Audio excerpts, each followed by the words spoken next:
Sir मुझे non inverter AC लेना चाहिए या इन्वर्टर एसी लेना चाहिए? आपको इन्वर्टर एसी लेना चाहिए, क्योंकि नॉन इन्वर्टर के कंपैरिजन में बहुत अच्छा खासा ड्यूरेबल भी होता है। साथ में अगर देखा जाए तो उसमें मेंटेनेंस भी काफ़ी कम होता है और उसमें नॉइज़ लेवल भी काफ़ी कम होता है। साथ ही साथ एनर्जी कंजप्शन भी बहुत कम होता है, पावर सेविंग होता है, आपकी बिजली कम खर्च होगी तो बिल भी कम आएगा।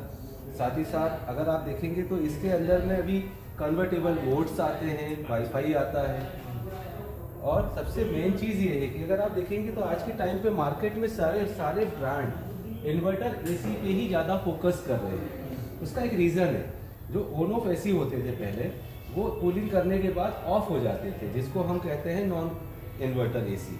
लेकिन अभी के जो इन्वर्टर एसी होते हैं ये कूलिंग करने के बाद ऑफ नहीं होते हैं, ये डाउन लेवल पे जाकर के रुक जाते हैं। जैसे ये रूम का टेम्परेचर बढ़ता है तो ये एसी क्या करते हैं कि वापस से कूलिंग करके जितना एरिया गर्म हो रहा है तो कूलिंग करके और फिर से डाउन लेवल पे आके रुक जाते हैं। लेकिन ऑन ऑफ एसी में क्या होता था कि वो कूलिंग अगर थोड़ा भी रूम का टेम्परेचर बढ़ा, कूलिंग कम हुई तो पूरी ताकत के साथ पूरा फुल एनर्जी कंजप्शन करके कूलिंग करता था और फिर डाउन लेवल पे आकर के बंद हो जाता था।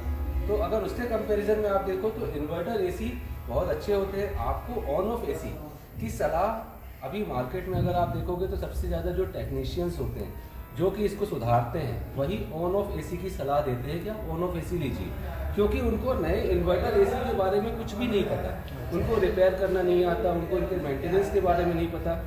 लेकिन अगर आप देखो तो मार्केट में जितनी भी नई टेक्नोलॉजी आती है, अगर आप बाइक के केस में देखो तो नई नई जो अच्छी अच्छी बाइक्स आ रही है, लेकिन मैकेनिक आज भी वही बोलते हैं कि पुरानी वाली बहुत अच्छी थी। तो उस हिसाब से इन्वर्टर एसी बहुत अच्छा होता है, इसमें वाईफाई होता है, कन्वर्टेबल। आप देखिए ये जो एसी है ये 5-in-1 कन्वर्टेबल एसी है। 5-in-1 मतलब इसमें 5 अलग अलग मोड्स दिए हुए हैं कि ये अपने 1.5 टन कैपेसिटी का है तो ये आधा टन का भी बन जाएगा, ये 1 टन का भी बन जाएगा, ये 1.25 टन का भी बन जाएगा, ये 1.5 टन का भी बन जाएगा और ये 1.8 टन तक भी कन्वर्ट हो जाएगा अपनी कैपेसिटी से ज़्यादा। Okay, thank you ji.